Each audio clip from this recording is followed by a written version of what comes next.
नमस्कार दोस्तों, मैं डॉक्टर नम्रता श्रीवास्तव अपने चैनल में आपका बहुत बहुत स्वागत करती हूँ। दोस्तों, आज जिस मेडिसिन के बारे में, जिस रेमेडी के बारे में मैं आपसे डिस्कशन करने जा रही हूँ, आपको जानकारी देने जा रही हूँ, वो होम्योपैथी में इस्तेमाल की जाने वाली सबसे ज़्यादा प्रमुख दवाइयों में से एक है। ये एक ऐसी दवा है जिसके बारे में अगर चर्चा ना की जाए तो शायद होम्योपैथी के बारे में बात करना अधूरा सा लगता है।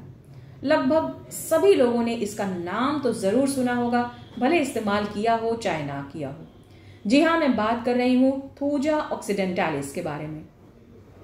अक्सर लोग इस दवा का नाम सुनते भी हैं, इस्तेमाल भी करते हैं और इसे वार्ड्स यानी कि मस्सों की दवा के रूप में इसे जानते हैं और ये बहुत ज्यादा प्रचलित भी है। लेकिन आज इस वीडियो के माध्यम से मैं आप सभी व्यूअर्स को ये बताना चाहूंगी कि ये जो मेडिसिन है ये सिर्फ वार्ड्स और मस्सों की नहीं, बल्कि प्री कैंसर यानी कैंसर के पहले की जो स्टेज होती है, इसके अलावा गांठों की, पॉलिप की, गैंग्लियन, सिस्ट, ट्यूमर, सभी तरीके की जो ग्रोथ्स होती हैं बॉडी में, उन सभी के लिए थूजा ऑक्सीडेंटालिस का इस्तेमाल बहुत ही ज्यादा सफलतापूर्वक किया जाता है। दोस्तों, आज का वीडियो आप सभी के लिए बहुत ही ज्ञानवर्धक होने वाला है, इसलिए मैं आपसे रिक्वेस्ट करती हूं कि आप इस पूरे वीडियो को देखें, ध्यान से देखें और जनहित में इसको शेयर जरूर करें ताकि अधिक से अधिक लोग जान सकें कि होम्योपैथी में कुछ बीमारियों की, कुछ ऐसी बीमारियां जिनके बारे में लोग सोचते हैं कि ये तो ठीक ही नहीं हो सकता, उसके लिए भी कितनी कारगर दवाइयां उपलब्ध हैं। दोस्तों, जैसे मैं आपको हमेशा बताती हूँ कि होम्योपैथी में जो सिलेक्शन होता है मेडिसिन का किसी भी पेशेंट में, पहले उस पेशेंट के सारे सिम्टम्स को ध्यान में रखा जाता है। पेशेंट एज अ होल उसको देखा जाता है कि उसकी क्या क्या खासियत है, किस किस चीज तरह से वो अपनी परिस्थितियों से निपटता है, कैसा उसका बनावट है, इन सभी बातों के आधार पर दवा का चयन किया जाता है। दोस्तों, अगर बात की जाए थूजा के बारे में, तो थूजा एक एंटी साइकोटिक रेमेडी है, यानी एक ऐसी रेमेडी है जो बॉडी में कहीं भी कुछ ग्रोथ हो रही हो, कुछ कैसे एक्स्ट्रा जो कुछ बॉडी में ग्रोथ्स होती हैं, उसके लिए, उस समस्या को जड़ से हटाने के लिए सबसे प्रमुख रूप से इस्तेमाल की जाती है। एक और बेसिक इंफॉर्मेशन थूजा के बारे में यह है कि ये प्लांट ग्रुप की मेडिसिन है। अक्सर आपने देखा होगा कि हम सभी के घरों में ऑर्नामेंटल प्लांट के रूप में मोर पंख का पौधा लगाया जाता है। दोस्तों, यही जो मोर पंख का पौधा होता है, यही थूजा ऑक्सीडेंटालिस का पौधा है, यानी इसी दवा से, इसी प्लांट से इस दवा का निर्माण किया जाता है।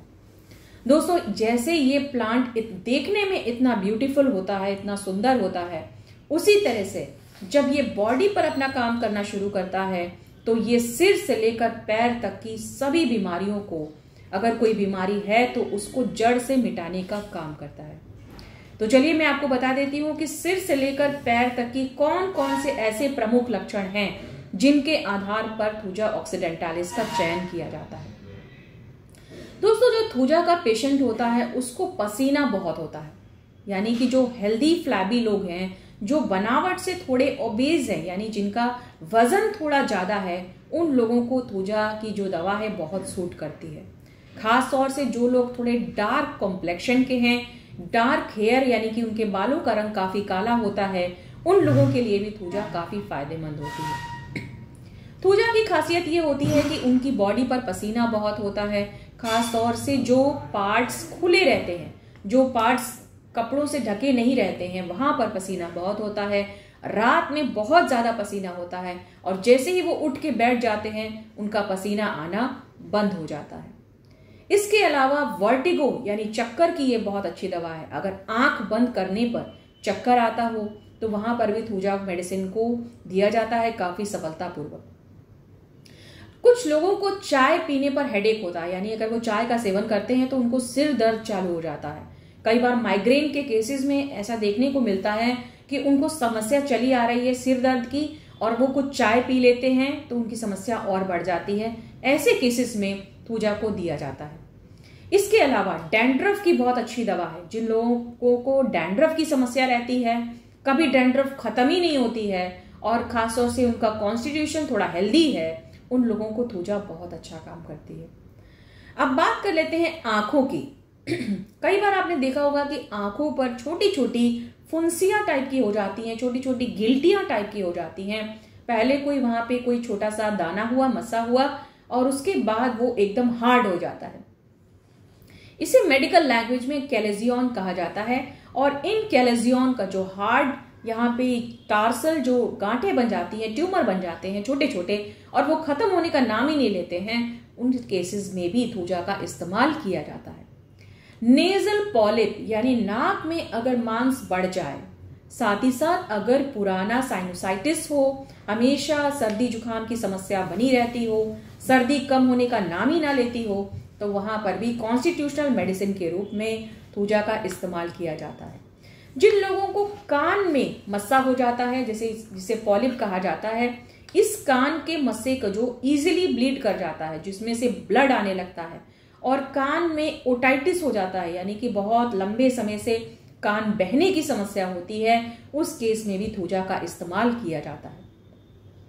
दोस्तों, अगर मुंह की अगर बात करें तो जिन लोगों को टूथ एक होता है, यानी चाय पीने से उनका दांत दर्द शुरू हो जाता है, इसके अलावा उनके दांतों की जो जड़ें हैं वो खराब होने लगती हैं। कई बार ऐसे पेशेंट्स मैंने देखे हैं कि उनके दांतों की जो जड़ें होती हैं वो खराब होने लगती है, और जो दांत का क्राउन है यानी ऊपर का जो पोर्शन है वो इंटैक्ट रहता है, यानी सही रहता है, तो उस केस में भी थूजा को दिया जाता है। इसके अलावा जीआई ट्रैक्ट यानी कि हमारे पेट पर भी थूजा का बहुत ही अच्छा मार्वेलस रोल देखने को मिलता है। जिन लोगों को क्रॉनिक कॉन्स्टिपेशन है, पुरानी कब्जियत है, उनके केस में बहुत ही अच्छा काम करती है। जिन लोगों को डायरिया हो जाता है, मॉर्निंग डायरिया, सुबह उठे और डायरिया चालू हो गया, कभी कभी डायरिया जो होता है वो खाना खाने के तुरंत बाद उनको जो है मोशन के लिए जाना पड़ता है। इसके अलावा पाइल्स की समस्या में जिन लोगों को ऐसे पाइल्स हैं जो कि बहुत ज्यादा दर्द देते हैं और छोटे छोटे मस्से उनके एनल एरिया में हो जाते हैं, कॉन्स्टिपेशन रहता है, बहुत मुश्किल से स्टूल पास होता है, पास करने में बहुत दर्द होता है, पेशेंट को बैठने में भी प्रॉब्लम होती है, उस केस में थूजा का बहुत ही सफलतापूर्वक इस्तेमाल किया जाता है। दोस्तों, इसके अलावा इनफर्टिलिटी के केसेस में जो महिलाएं और पुरुष बांझपन का शिकार हैं, खासतौर में पुरुषों के अंदर अगर इम्पोटेंसी की समस्या है यानी वो इम्पोटेंट है, इसके अलावा प्रोस्टेट की समस्या है, तो उनकी फर्टिलिटी पावर को ये इंक्रीज कर सकती है। महिलाओं में ओव्यूलेशन अगर प्रॉपर ढंग से ना हो रहा हो, पीसीओडी की प्रॉब्लम हो, ओवेरियन सिस्ट बन जाते हैं और यूट्राइन फाइब्रॉइड बन जाते हैं, जिसकी वजह से उन्हें बच्चे नहीं होते हैं, उस केस में भी थूजा मेडिसिन का इस्तेमाल कॉन्स्टिट्यूशनल मेडिसिन के रूप में किया जाता है। तो दोस्तों, आपने देखा कि थूजा मेडिसिन जो सिर्फ माना जाता है कि ये एक वार्ड की मेडिसिन है, इल्लों के लिए आप खा लीजिए, और कई बार तो लोग अपने डॉक्टर से नहीं सलाह लेते हैं बल्कि किसी के बता देने पर ही थूजा का इस्तेमाल अंधाधुंध रूप से करने लग जाते हैं।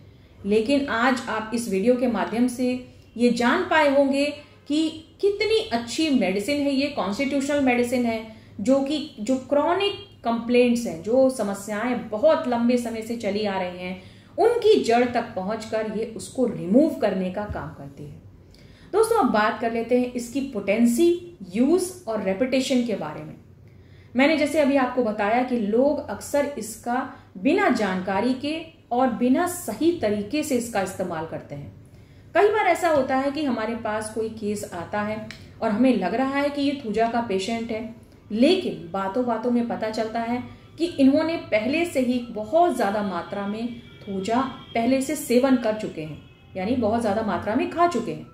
ऐसे केस में क्या होता है कि वो मेडिसिन अब हमें जब लग रहा है कि इनकी पिक्चर टोटलिटी मिल रही है, लेकिन बहुत ज्यादा मात्रा में सेवन करने की वजह से वो मेडिसिन अपना उतना अच्छा असर नहीं दिखाती है।